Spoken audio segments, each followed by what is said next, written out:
Dr. Boyce Watkins from Your Black World, and I wanted to take a second to talk to you about something that really kind of lingers on my mind in terms of kind of thinking about the difference between the truth versus propaganda, negative, positive, or otherwise.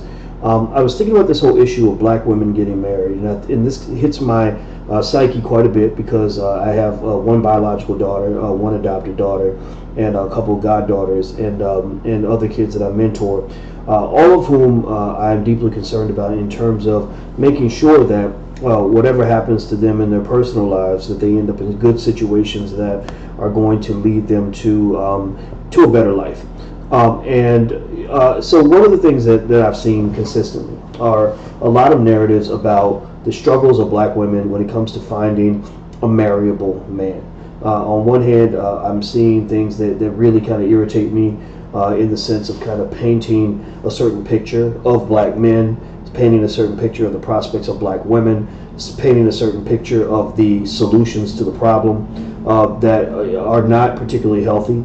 I think that there's a consistent narrative that does say that black men are worthless, that black women have no hope, and that black women, their only solution is to do what Kerry Washington does on Scandal and get you a white man. Or Viola Davis, I don't know if she's got a white man too on How to Get Away with Murder. I don't watch that show, but I see a lot of these stories kind of pointing in that direction. And it really kind of, in my mind, it goes back to the plantation, where the white man, the master, would emasculate the black man, humiliate him so much, break him down so much, that he would then turn to the black woman and say, "Hey, you know what? I can take good care of you. I got power. I got money, and you just have sex with me. We're all good." That's where all the a lot of the mulatto kids might come from, right?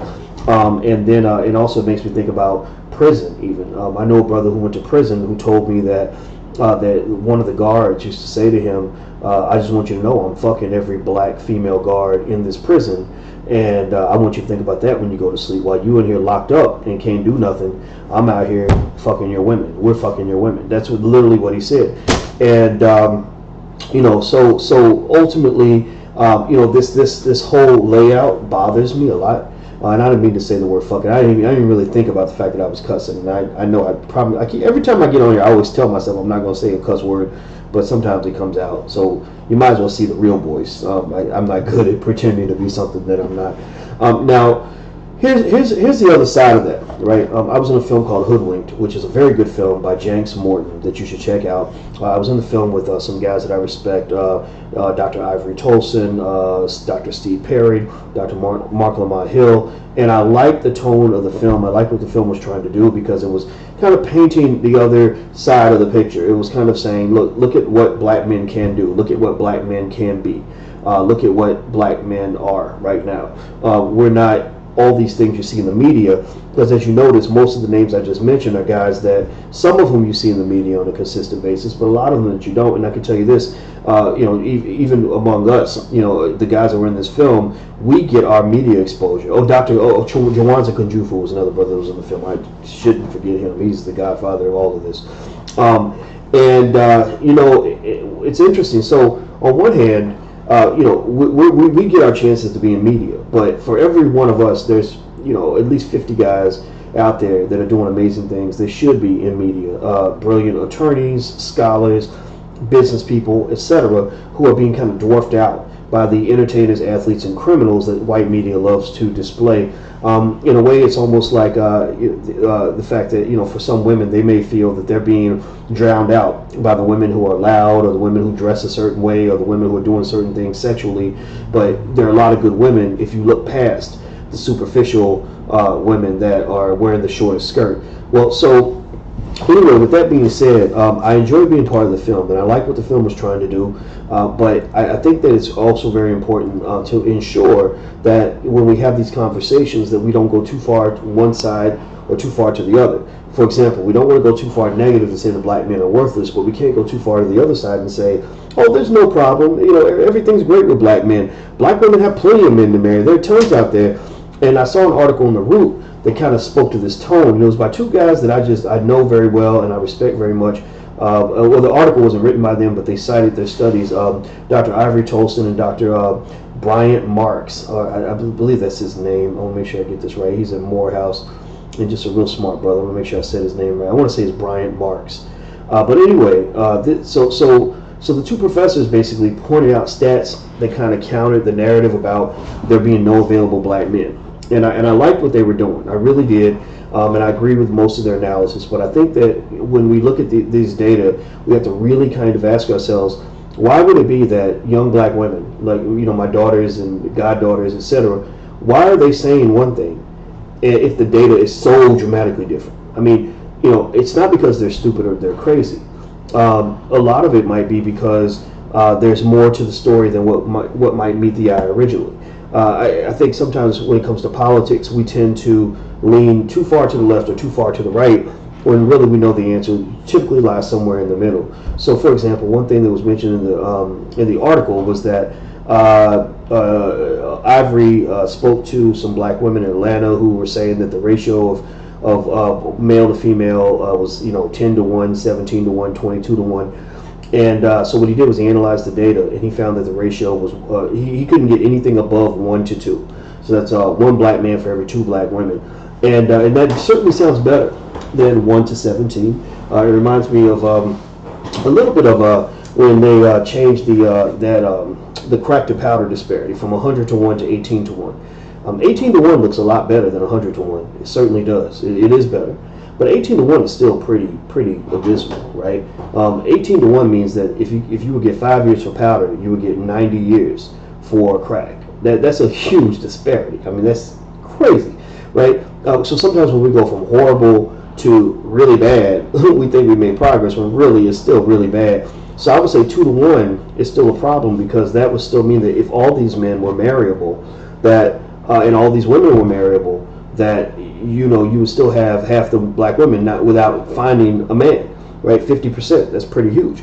The other thing that's interesting too is I think we'd be remiss not to talk about. I think he looked at the city of Atlanta in this particular case. We'd be remiss not to talk about the high gay population in Atlanta.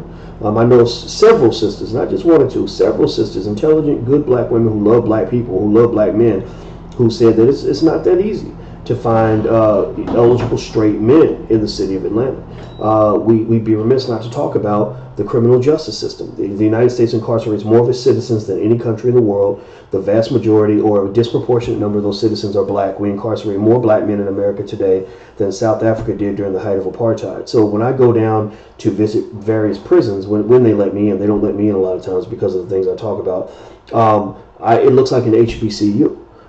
If you one black woman said to me, because she goes to visit her father all the time, he got 150 years for minor, well, not minor, it was actually major drug possession, but he was a first-time nonviolent offender in his 20s, and they literally just said, you're getting life in prison.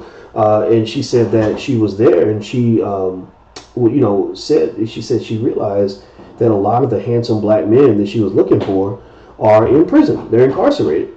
So there are a lot of strong black men who will never ever see the light of day, who would have been somebody's husband or father, etc., but they're now in prison. So while we don't want to shape a doom and gloom narrative that says, oh, everything's hopeless, black men are worthless, black men are done. We know black men aren't worthless. We know that everything isn't hopeless, but at the same time, we don't want to shape a narrative that is so optimistic that we pretend or we somehow convince ourselves that there is no problem. Because there really is a problem. There really is a serious problem, and we cannot forget about all the black men in the criminal justice system, all the black men who've been incarcerated. You go deeper, you look at unemployment, etc. The number of black men that can't get jobs or can't support a family. A man does not want to get married typically if he cannot provide for a family, because there's pressure. Your children are going to want to eat. They're going to want clothes. You got a wife that's going to be looking at you and deciding if she's attracted to you. Instinctually, she's more or less attracted to you based on your ability to provide and make her feel safe. So that's a difficult transition for a man who feels that he can't be economically secure himself. So when you look at that 1 to 2 ratio, I think it wouldn't make sense to say, oh, it's just 1 to 2 without throwing in the gay factor, the unemployed factor, the incarcerated factor, etc. But what I would also hope is that there's empathy and understanding for what the black man goes through in America. You have to understand that for hundreds of years, We have been the biggest threat to national security known to man. So as a result of this, the white man has consistently worked hard to chop our legs off before we're born, to chop our penis off as quick as he can, because it's a mighty penis. We know that, right? And physically and otherwise, black men are powerful. We are very powerful people, and we are intimidating when we have our chin up, chest out, and hold our heads high. That's what happens. So society does everything they can to miseducate us at an early age, or leave us uneducated, either one, to criminalize us at an early age, to distract us at an early age. Because when they do those things, you miseducate, you distract, you criminalize, you're eliminating the competition. And men are about competition. Men compete constantly. So what I say to black men is that you have to be ready for the competition. You have to fight back. You can't give up on yourself. You can't run around moping and whining and feeling sorry for yourself, because the world's not going to feel sorry for you. It's like a football game. If the other team is knocking your head off, they're not going to feel sorry for you if you cry. If you cry, they're going to hit you harder next time, because you're playing yourself like a little bitch.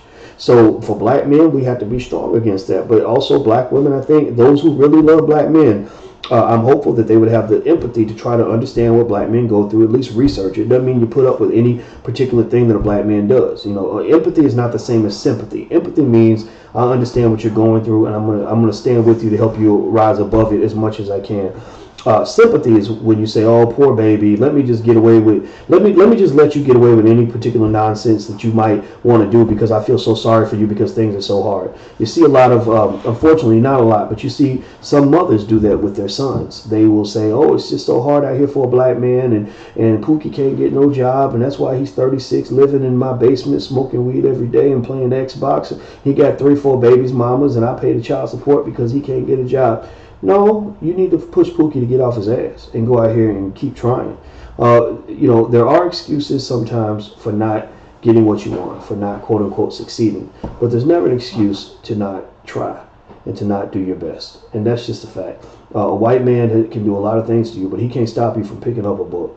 A white man cannot stop you from getting up and doing things that are going to better your life. A white man can't stop you from care enough about your family, your people, your community, and yourself to at least give the best effort you can to be a productive and responsible member of your community. That's something a white man can't take away from you. And so I just want to end this by basically saying that I think that when we look at all these conversations, we have to be really careful about going too far to the doom and gloom side and too far to the totally optimistic side. In a way, it's a little bit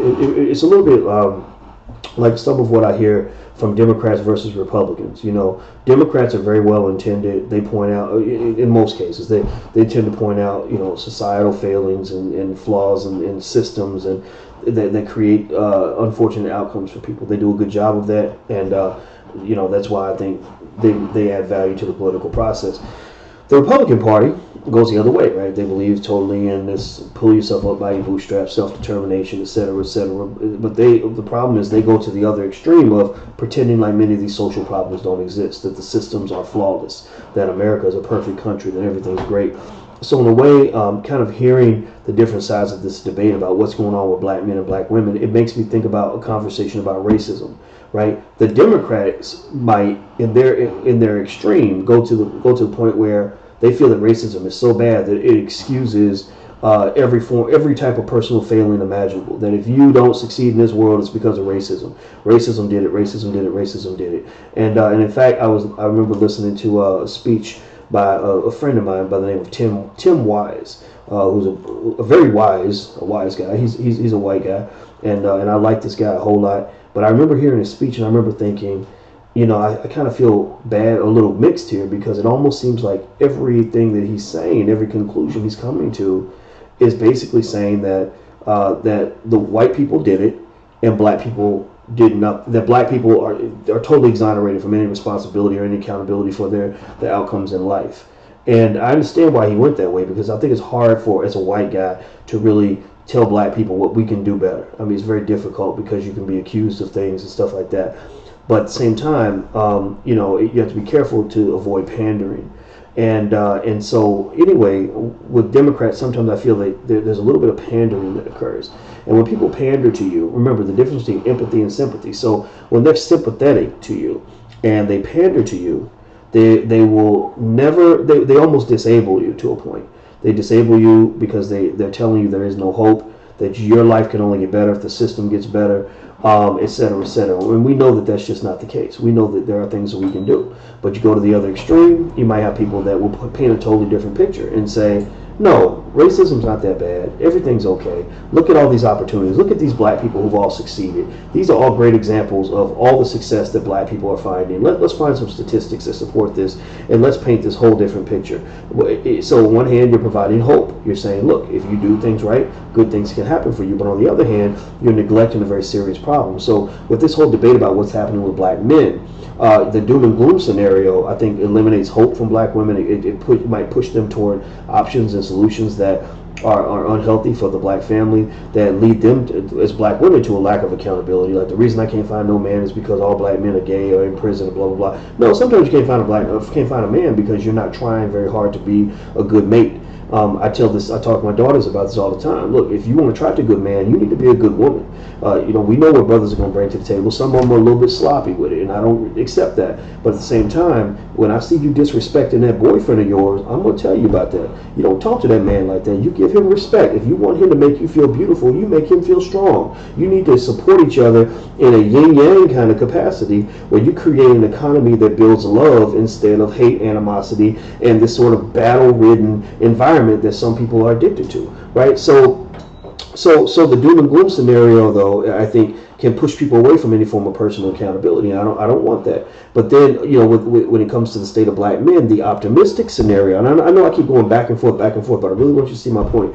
The optimistic scenario, I think, gets to the point where it's saying all these narratives in the media are wrong and false and racist, and they paint a negative picture of the black man. Everything's cool. Black men are getting educated. There are tons of black men out here to marry. Black men ain't going to prison that much. There are fewer black men in prison than there are in college. But when you make that statement, which is true, Jenks pointed that out, and I thought that was awesome that he did that. Great that there are fewer black men in prison than there are in college. But that does not mean that there are not a lot of black men in prison.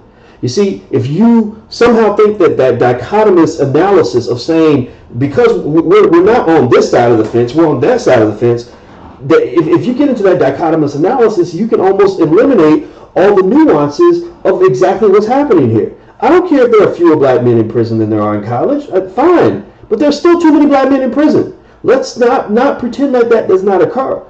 So I just encourage people, do your research. Look around in your environment. Trust your instincts to a point, but at the same time, you can't rely totally on your instincts.